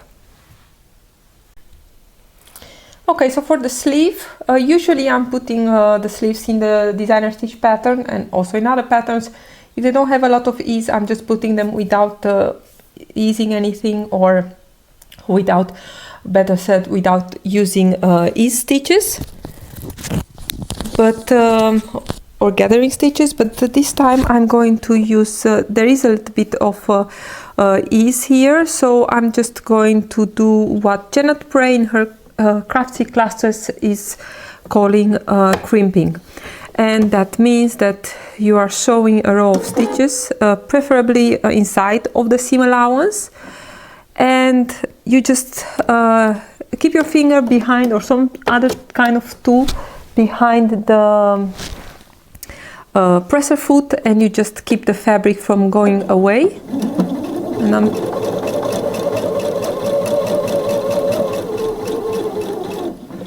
yes, and I'm just keeping my finger all the time there. And as I'm approaching here, I have my notch for the sleeve, that the top notch that is going to meet my shoulder seam or my bodice. So I'm going to make a pretty long line, because like this I'm going to be able to find my notch easier when I have the gathers. In this case it's not going to be a lot, but when you are gathering stuff and you have a lot of notches on your edge, it's really difficult to find them if the fabric is gathered. So having a long line like that is much easier to find them back. Okay, and a little bit more, and I'm going to stop before the notches for the back. And I see that where I'm going in the seam allowance, the 1 centimeter, I know that probably I will need to take out a few there. So I'm going to stop. Yes. And oops, I think my knife is a little bit dirty. Let's see. Yes. So this is what I have now. As you can see, a really small amount of gathering stitches, but this is really everything I need to put this sleeve. It doesn't have a lot of ease, but also just a little bit too much to put only with using the feed dog. And probably I'm going to show you that in another pattern where there is not a lot of ease, and you don't really always need to put gathering stitches in let's see, in sleeves or ease stitches. But of course, if you are not comfortable, you should do that. I'm going to put here the sleeve. So I have the seam allowances of the under seam or the side seam, and the under seam from the sleeve together with the seam allowances to the back. I'm placing a pin here, the notch of the sleeve together with the shoulder seam. I'm going to put a pin here too. Yes, and now I'm just going to sew, and I'm going to sew with my sleeve against the bed of the machine. Let's see. Of course, I can also use the free arm of my machine by taking out this. Let's stop that. Oops. Okay. Actually, I do have more control when I don't have that out. Okay, sleeve seam allowance and the side seams are going to the back. So I'm going to start just a bit here onto the back, 1 centimeter seam allowance. And I'm reaching inside here to help this sleeve stay in place. Okay, I know that the first stitches there is no ease needed here, so I'm just going to sew.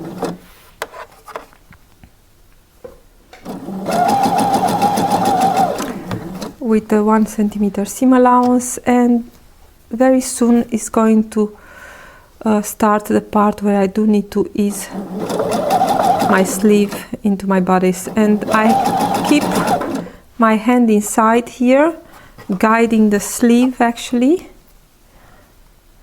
to meet the edge of my bodice. As you can see, here is the sleeve sticking out, as you can see here, but with my finger under, with my hand under, I can pull it to come on the right place. And I'm really not keeping the sleeve because the sleeve is still getting eased by the fit dog, so I'm only guiding it to have it on the right seam allowance. And that crimping of the fabric, or that really light gathering there, is really helping the fit dog to ease this sleeve even easier. Okay, let's see here that we are not making any. Okay, and I'm going to continue like this all the way around, and I'm going to show you the results in a second. Okay, here is the back, or is the back? Yes, it's the back. Okay, you can see also here. I know that the under part of the sleeve needs to fit quite well without any easing, so I am now at the shoulder, and I try to move this, that the sleeve is also sitting on the right seam allowance. So I'm just going to help this with my thumb, pull it back a little bit. I don't think you can see much, but I'm going to show you in a minute. And from here is only one-on-one stitching.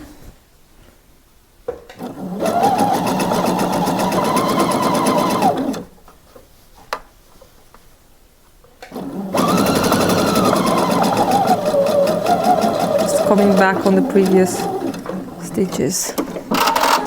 Got it. And let's take a look. It's looking good here. I have no gathers. You can see my crimping, and you can see that under the crimping everything is laying flat. So this is going to get overlocked, and then the sleeves are done. And the next step, I do have here just a little bit, as I said, I went a little bit too much into the seam allowance with those crimping stitches, and I'm going to pick those out. Everything is going to be perfect, and now I can make the binding of the neckline. So the sleeve is sewn, and I also overlocked. I'm going to press really only the seam allowance to flatten those overlocking stitches, or those serger stitches. I need to have a thread there out. And as I said, I need to take out a few of those little stitches that went a little bit out of the seam allowance. But I think the results of this technique, they are really fast, and I like that. The next what I need to make is going to be binding the neckline. Okay, for binding the neckline, I have here a piece of a strip of the fashion fabric I'm using, and I'm going to press it in half, like so.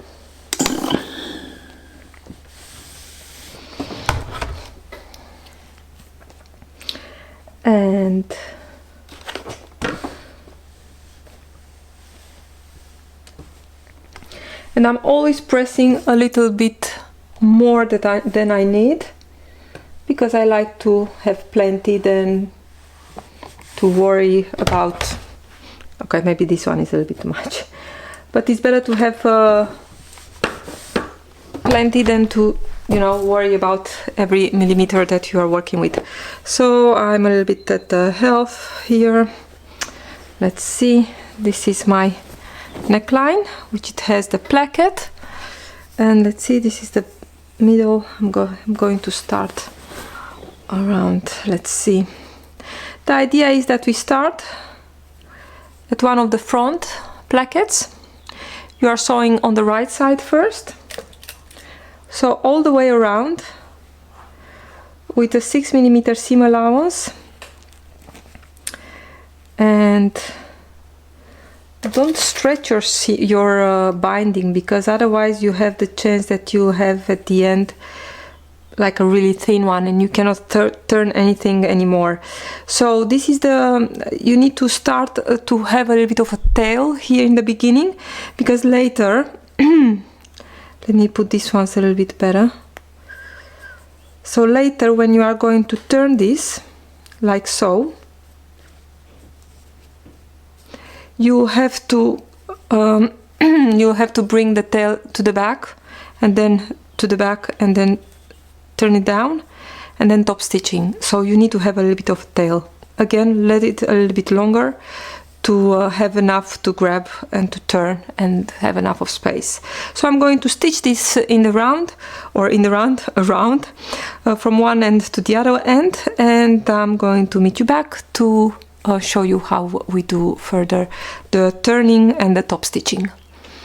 Okay, so the neck binding, this is also a really easy step. I think what you need to keep in mind is not to stretch your binding too much, because otherwise you have the chance that at the end you have a really thin strip here that you'll not be able to turn it and top stitch it. So I'm just going to, as I said, leave a pretty long tail here, because you'll need that. And then I'm going to stitch. You need to stitch here with a 6mm seam allowance. I'm going to tell you that I'm going to move my needle maybe 2 steps to the right. So my seam allowance is going to be just a little bit smaller than the 6mm. And that is because I want to have, when I'm going to turn a little bit more fabric with the turn of the cloth to hide my seam. And then I'm going to be in the right spot of the 6mm. So I'm just going to stitch.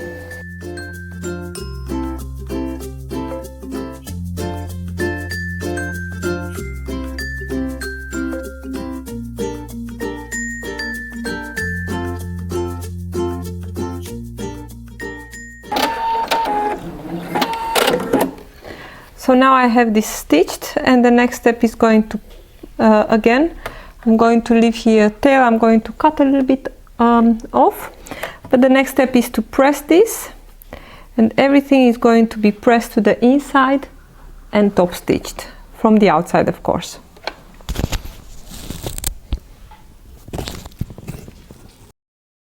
Okay, so I have it sewn, the neck binding. I'm going to cut here a little bit first, because it's really too much, and I'm going to use my hem to give this a press first. Okay, let's see if here's some extra threads that can be away.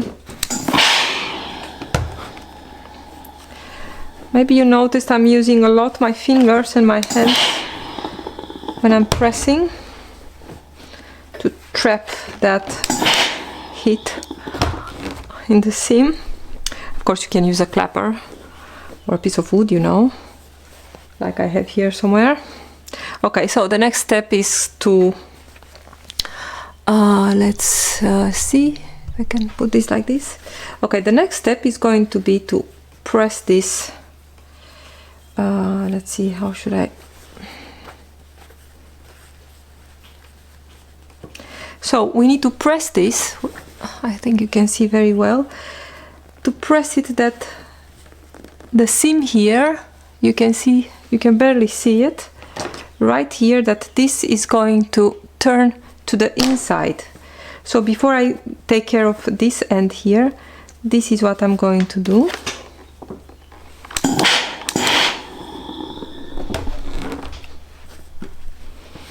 Don't need to pin anything yet. And having that, moving the needle just a little bit is going to give me the possibility to do this very easy. So I'm going to continue this. I don't need to trim anything because my seam allowance is really small, or maybe no, I need to trim this little threads. So I'm going to take this and press it that the seam is only a little bit to the inside. Okay, before I go to top stitch this, I just want to show how I am dealing with this end, of course. I'm going to cut this away.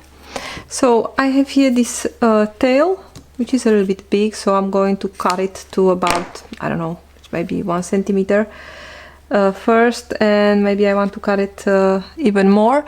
But you see what I'm doing? You just need to press it to the inside and then press everything under, or catch it in there, and you can see it's still a little bit too big. I can go even shorter. I can even go to an angle here, and this is going to be like this, and then work it with your fingers to have everything nicely tucked inside, and then you'll have a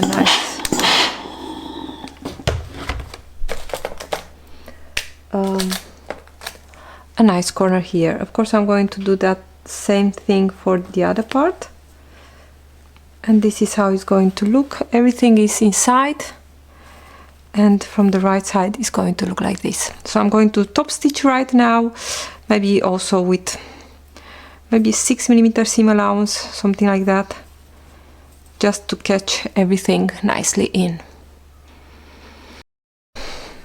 Okay, so my neckline is sewn, and I forgot to add that in this at this point I think it's important not to try to backstitch when you start and finish the neck binding, and that's important because you have here a little bit of bulk that you don't want. It's going to be a mess, so you just stitch on and stitch off, and then I put the threads in a needle with a little bit of a bigger eye, or you just thread them one by one, and then you take a stitch inside there, and everything is going to be nice and covered. Let's see, cut them a little bit the same, and the same method. I don't think it's a nice place to, or it's the right place to do back stitching. And of course I cannot get them now together. Yes. Okay, so I have the needle on, or the thread in the needle. I'm just taking one stitch. Of course, don't go to the outside of your garment. Let's see. And that is going to hide my threads very nicely. Give a little bit of a tug, and that's done. Of course, if I can find my needle. Where is my needle? Oh, here it is. Okay. So this is done, neckline is done. I see that I have a little bit of a snug here in my fabric. I'll have to take care of that. And just a little bit of a press. Going to press nicely. And this is the back.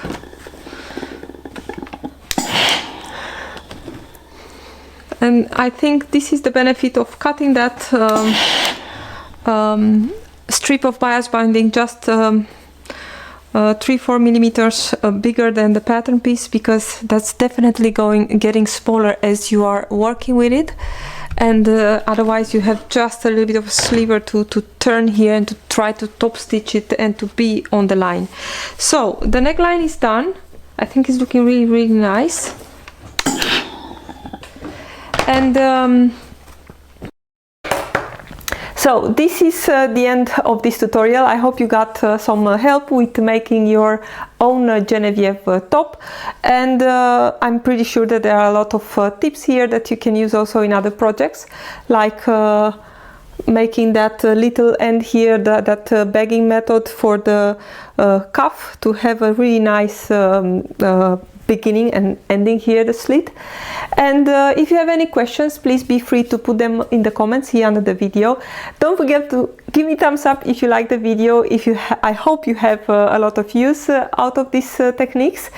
And don't forget to subscribe to my channel for upcoming videos. I have planning for a wrap dress, jersey dress, also from Designer Stitch, the Cherish dress, really, really beautiful one. And yeah, I hope I will get to see your own Genevieve blouses or dresses. If you do post some of your makes and you used my tutorial, please be free to tag me in your post on Instagram or on Facebook or even here on YouTube, and I will really, really love to see your makes. Thank you so much for watching, and I hope to see you next time. Bye!